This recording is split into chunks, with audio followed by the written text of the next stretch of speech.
After Dr. Dean Ornish conquered our number one killer, he moved on to killer number two. What happens if you put cancer on a plant-based diet? Ornish and colleagues found that the progression of prostate cancer could be reversed with a plant-based diet and other healthy lifestyle behaviors, and no wonder. If you dip the blood of those eating the standard American diet onto cancer cells growing in a petri dish, cancer growth is cut down about 9%. Put people on a plant-based diet for a year, though, and their blood can do this. The blood circulating within the bodies of those eating plant-based had nearly 8 times the stopping power when it came to cancer cell growth. Now, this was for prostate cancer, the leading cancer killer specific to men. In women, it's breast cancer, the number one cancer killer of young women. So researchers wanted to repeat the study with women using breast cancer cells instead, but they didn't want to wait a whole year to get the results. Women are dying now, so they figured, well, let's see what a plant-based diet can do after just 2 weeks against 3 different types of human breast cancer. Cancer growth started out powering away at 100% and then dropped after eating a plant-based diet for 14 days. Here's the before picture. A layer of breast cancer cells is laid down in a petri dish, and then blood from women eating the standard American diet is dripped on them. And as you can see, even the blood of women eating pretty poor diets has some ability to break down cancer. But after just 2 weeks eating healthy, blood was drawn from those same women, so they acted as their own control. Same women, 2 weeks later, their blood dripped on a new carpet of breast cancer cells, and this is all that's left. Just a few individual cancer cells remained, their bodies cleaned up. Before and after, just 2 weeks eating healthy, their bloodstream became that much more hostile to cancer. Slowing down the growth of cancer cells is nice. Getting rid of them is even better. This is what's called apoptosis, programmed cell death. After eating healthy, their own bodies were able to somehow reprogram the cancer cells, forcing them into early retirement. This is what's called tunnel imaging, measuring DNA fragmentation, cell death, so dying cancer cells show up as little white spots. So again, this is the before, what the blood of your average woman can do to breast cancer cells. She can knock off a few. You can see one dying cancer cell there in the upper left. But then after 14 days of healthy plant-based living, her blood can do this. It's like you're an entirely different person inside. The same blood now coursing through these women's bodies gained the power to significantly slow down and stop breast cancer cell growth after just 2 weeks eating a plant-based diet. What kind of blood do we want in our body? What kind of immune system? Do we want blood that just kind of rolls over when new cancer cells pop up? Or do we want blood circulating to every nook and cranny in our body with the power to slow down and stop it?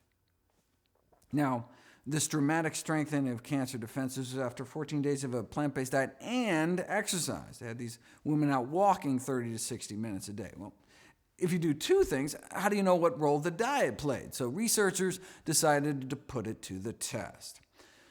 This is measuring cancer cell clearance, is what we saw before, the effect of blood taken from those who ate a plant-based diet, in this case for an average of 14 years, along with mild exercise, just like out walking every day. Plant-based diet and walking, that's the kind of cancer cell clearance you get. Compare that to the cancer-stopping power of your average sedentary American, which is basically non-existent.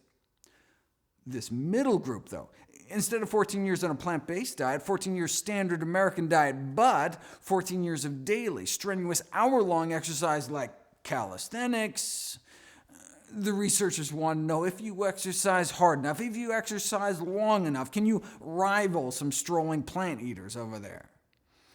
And the answer is exercise helped, no question. But literally 5,000 hours in the gym was no match for a plant-based diet.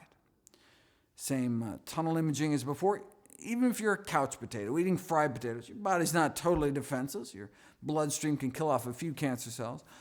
But exercise for 5,000 hours, you can kill cancer cells left and right, but nothing appears to kick more cancer tush than a plant-based diet. We think it's because of animal proteins, meat, egg white, and dairy proteins, increasing the level of IGF-1 in our bodies, insulin-like growth factor 1, a cancer-promoting growth hormone involved in the acquisition and progression of malignant tumors. Here's the experiment that really nailed IGF-1 as the villain. Same as last time, go on a plant-based diet, cancer cell growth drops, cancer cell death shoots up. But then here's the kicker. What if you add back to the cancer just the amount of IGF-1 banished from your body because you started eating healthier? It effectively erases the diet and exercise effect. It's like you never started eating healthy at all. So the reason one of the largest prospective studies on diet and cancer found the incidence of all cancers combined was lower among those eating more plant-based may be because they're eating less animal protein, less meat, egg white, and dairy protein, so end up with less IGF-1, which means less cancer growth. How much less cancer? Middle-aged men and women with high protein intakes had a 75% increase in overall mortality and a fourfold increase in the risk of dying specifically from cancer. But not all proteins, specifically animal protein, which makes sense given the higher IGF-1 levels. The academic institution sent out a press release with a memorable opening line: "That chicken wing you're eating could be as deadly as a cigarette," explaining that eating a diet rich in animal proteins during middle age makes you 4 times more likely to die from cancer, a mortality risk factor comparable to smoking cigarettes. What was the response to the revelation that diets high in meat, eggs, and dairy could be harmful to health as smoking? Well, one nutrition scientist replied that it was potentially dangerous to compare the effects of smoking with the effects of meat and dairy. Why? Because the smoker might think, why bother quitting smoking if my ham and cheese sandwich is just as bad for me? So better not tell anyone about the whole animal protein thing. That reminds me of a famous Philip Morris cigarette ad that tried to downplay the risk by saying, hey, you think secondhand smoke is bad, increasing the risk of lung cancer 19%. Well, hey, drinking 1 or 2 glasses of milk every day may be 3 times as bad, 62% higher risk of lung cancer. Or doubling your risk frequently cooking with oil, or tripling your risk of heart disease by eating non-vegetarian, or multiplying your risk 6-fold by eating lots of meat and dairy. So, they conclude, let's keep some perspective here. The risk of lung cancer from secondhand smoke may be well below that of other everyday activities, so breathe deep. It's like saying, don't worry about getting stabbed because getting shot is so much worse, right? How about neither? 2 risks don't make a right. Of course, you know, Philip Morris stopped throwing dairy under the bus once they purchased Kraft Foods. Just saying.